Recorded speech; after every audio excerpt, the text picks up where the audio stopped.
everyone, this is Victoria with the Miss Victoria's Health and Wellness Forum.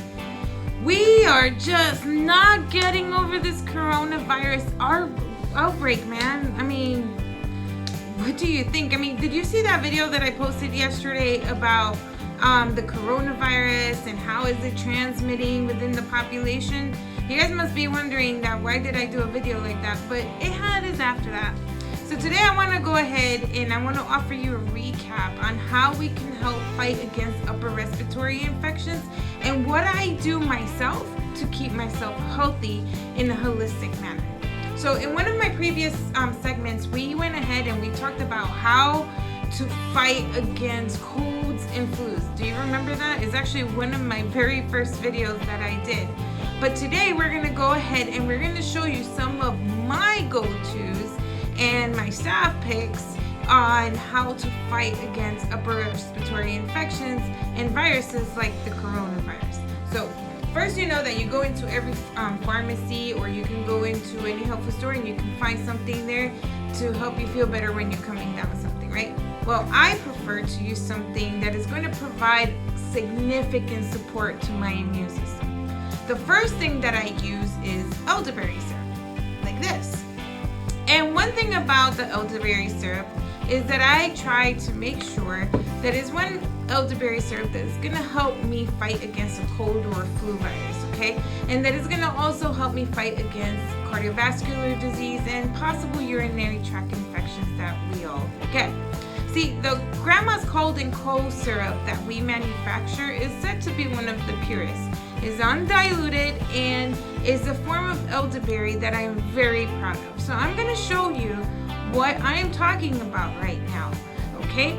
So this is the grandma's elderberry syrup. I think you guys seen this in several of the health food stores.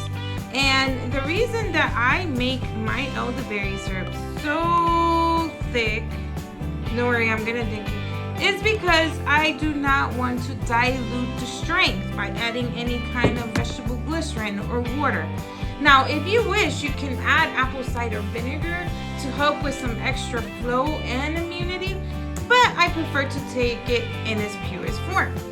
And the reason is because the more water and the more product that you add to it, the more diluted it becomes. So it's not gonna be as significant and help you fight against bacteria as adequately, okay? Now, it's good to take something if you're not gonna take anything at all. Another thing is that with the elderberry syrup, just for fun and just as a sipping tea, not just to, to get some kind of an immunity if I'm not sick, I like to add it to hot water. So I take 2 tablespoons of my elderberry syrup and I go ahead and I put it in a cup and I stir it on and I sip it throughout the day.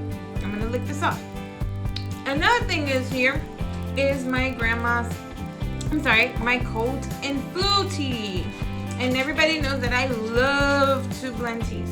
So this cold and flu tea is a nice blend. Let me see if you can see this. You see this here? And this is made with echinacea, olive leaf, hibiscus. It has some marshmallow roots, some rose hips, echinacea and olive leaf. I think I said that before, but that's okay. So you have a lot of stuff, and I like to add a little bit of honey to that because it makes it taste like a sweet tart. You remember those sweet tarts that we used to eat as kids? So when you add it, the taste that it has from all those citruses with a little bit of honey, it makes you feel like you're having some candy. Another thing that I like to use here is the colloidal silver. Now, there's been a lot of studies and there's been a little bit of hype and a little bit of issues about people thinking that you're going to turn blue. Now, you have to take a lot of colloidal silver to cause your skin to go blue. Now, the reason that happens is because a lot of oxygen in your blood becomes oxygenated with colloidal silver.